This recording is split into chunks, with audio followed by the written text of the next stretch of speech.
Let me preface this. Don't do as I did. Do as I say. Raw and awesome.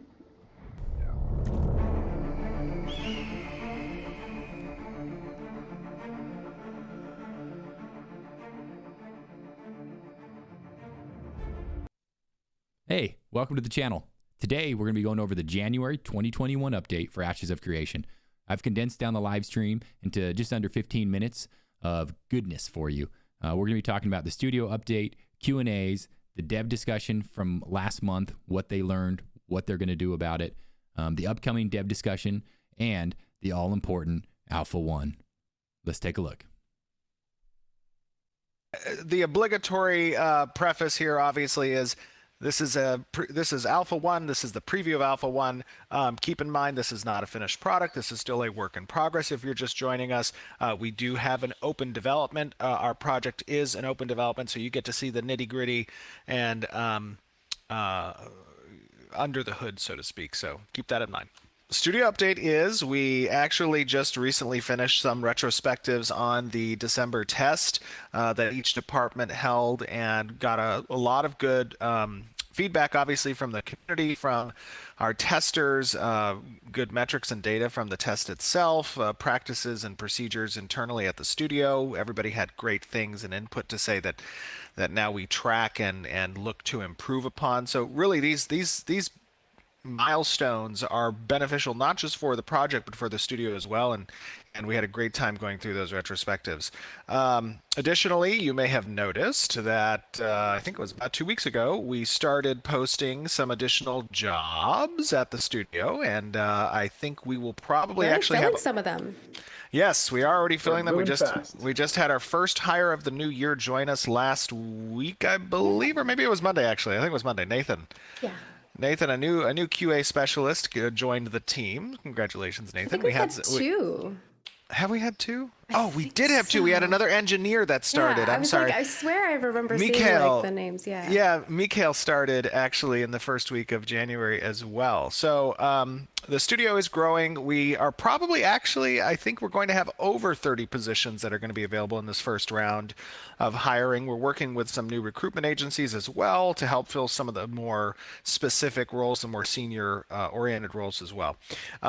So if you haven't had an opportunity to check that out, I know that community has been putting it out on socials. Feel free to share that. The more you guys help us spread the word about the project, about the company, about everything we're doing here at Intrepid and on Ashes of Creation, the better amount of people we have applying and the quality of people. And it's really just, it helps a lot if you guys go out there and help spread the word.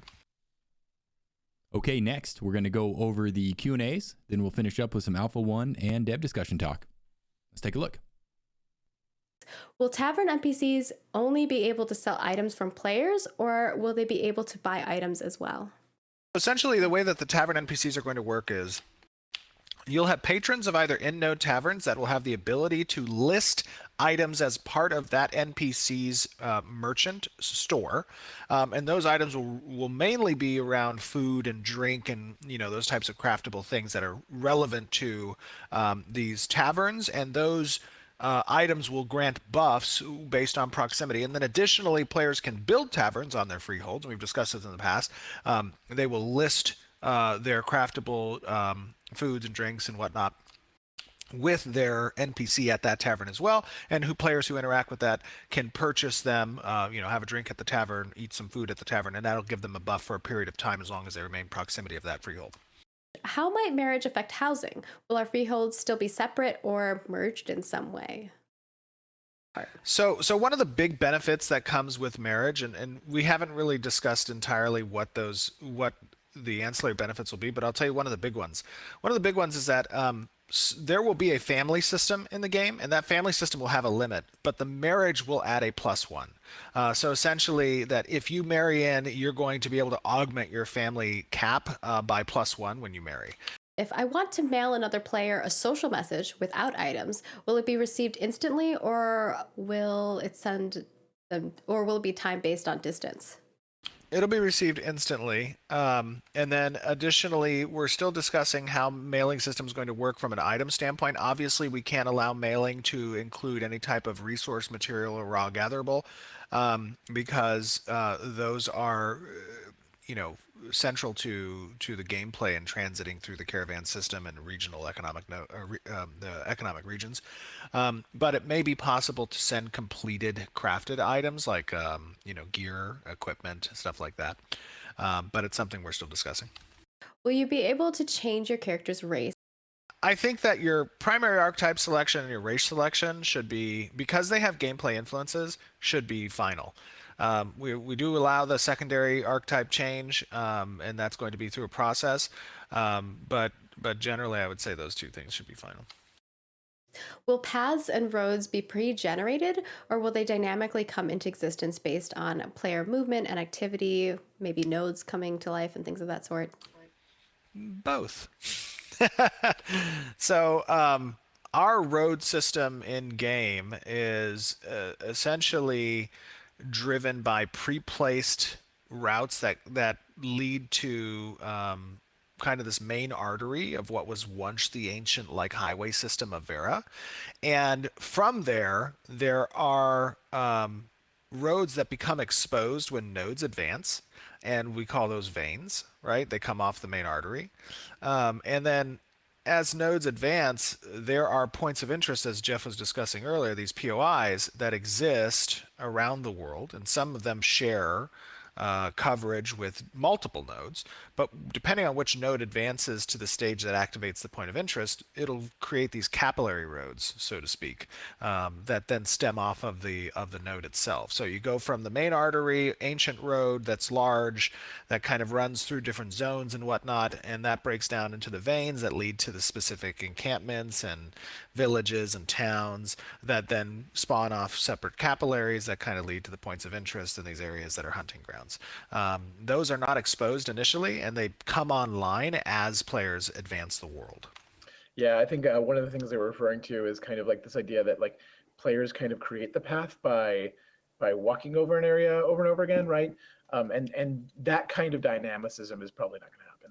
That's a whole another set of technological challenges that would be involved there. It would be very, very cool. That would be cool, yeah. But really like wouldn't be right for our game, I don't think.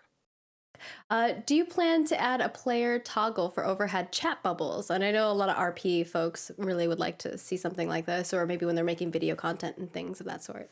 Chat bubbles, we do want to include a host of options that will allow you to sort of manage those bubbles, right? Will summoners be able to rename their summons? So giving like their summon pets names and things of that sort.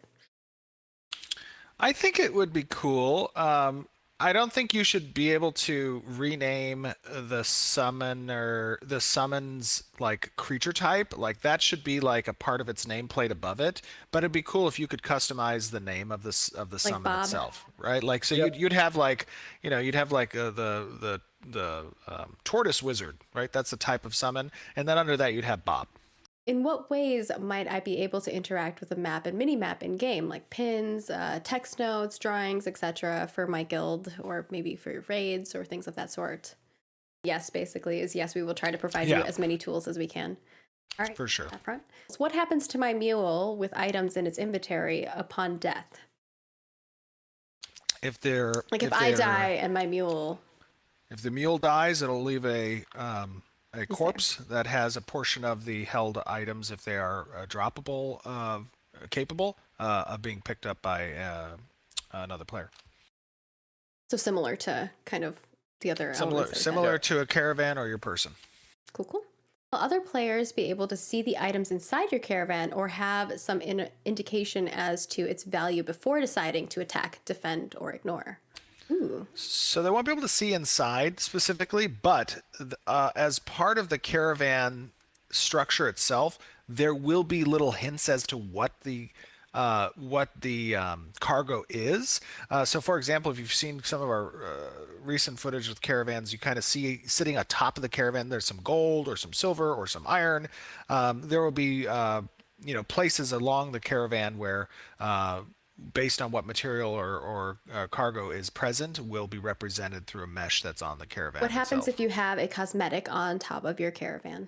There will be portions of the cosmetic that are identified as having descriptor material that's placed on that cosmetic. So even the cosmetics will have places where the cargo will be represented, little subtle places. Okay, next up is dev discussion. This last dev discussion was on login rewards. They got a lot of good information and really changed, I think, what they were thinking initially on how they were going to treat login rewards. I'm going to show you Steven's response on that here in just a minute.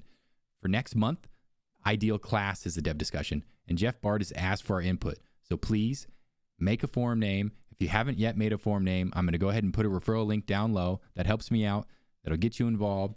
And let's get on the forums in February and let's talk about the ideal class and what it means to us. And let's help the team out. They are listening to our feedback. Let's go ahead and give them good, honest feedback and help drive the direction of this game. All right, let's take a look at last month's dev discussion. So through that discussion and why it's always so beneficial to have these discussions, I think I've changed my mind on utilizing that as a reward system, and we'll probably rethink a better way to kind of reward players for their time in the game, because it can equalize, or not equalize, but it can be something beneficial to more casual players, but not a login reward, not something that's pressure tactic-y. I think that's really what the sentiment that came across to me. I don't know that you can end a video without talking about Alpha 1 sales. Are they going to open back up? When are they going to open back up? How many are you going to open back up? A lot of those answers we don't have. You know, the writing's on the wall. They're going to open it back up. How that's going to interact with the packs you have, and Margaret talked about having new packs. So we'll have to see what all that means and how many people they're going to let in. But Alpha 1 sales looking pretty likely to go back on sale here in into February. Let's take a look at what Steven has to say. Before we end, there was several questions, and I know we didn't really mention this, but there was a creative director's letter that was sent out. If you guys didn't have an opportunity to take a look at it, you can go check on the site. Creative director's letter is there. There were a lot of questions with regards to Alpha 1 sales being available again in the future. As I said in the letter, we did receive a lot of good data around our last test that leads me to believe that will likely be the case coming up probably around the end of February. We might coincide with the launch of the new site, so you guys can, if you're interested in that, you can keep your eyes. We will absolutely notify you through newsletter and through the normal socials if you're not currently following on the socials or in the Discord or on the forum. Hey, thank you for watching today. Stay tuned in the future for more Ashes of Creation videos. Thanks again.